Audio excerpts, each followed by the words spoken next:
Some calling it shady and cronyism. Two top managers in Denver's Parks and Rec department are getting huge pay raises and a lot more job security. CBS 4 investigator Brian Moss has been digging into why this is happening. Scott Gilmore and John Martinez are deputy managers of the city's Parks and Rec department. Both were among the mayor's roughly 60 appointees, discretionary positions the mayor can hire and fire at will. But a CBS 4 investigation found that last month, the administration reclassified those two appointee jobs to career service positions.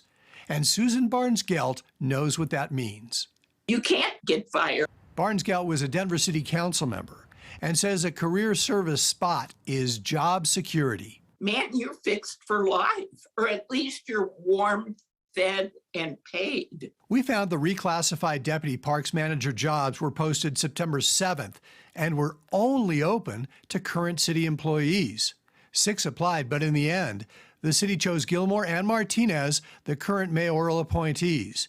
And under the new classification, their salaries are being upped from $132,000 a year to $170,000 a year, a 28% pay raise. The salary increase is unfathomable. Gilmore, who's married to City Council President Stacy Gilmore, had been an appointee for 10 years, while Martinez was an appointee for 6 years.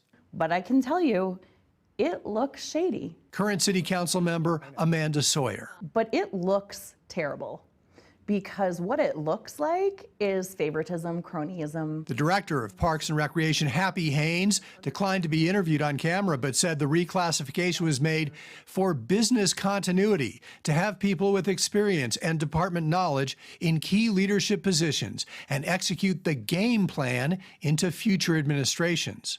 But the move means Denver's next mayor will be stuck with highly paid deputy managers who may or may not share the next mayor's goals and vision.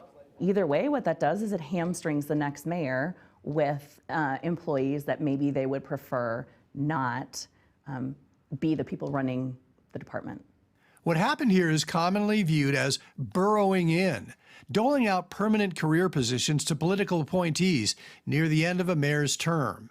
Hancock leaves office in 2023. Sawyer says what we found diminishes the public's view of local government.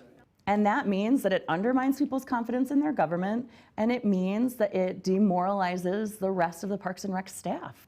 We asked to speak to Mayor Hancock, but his spokesperson said, no thanks to that offer.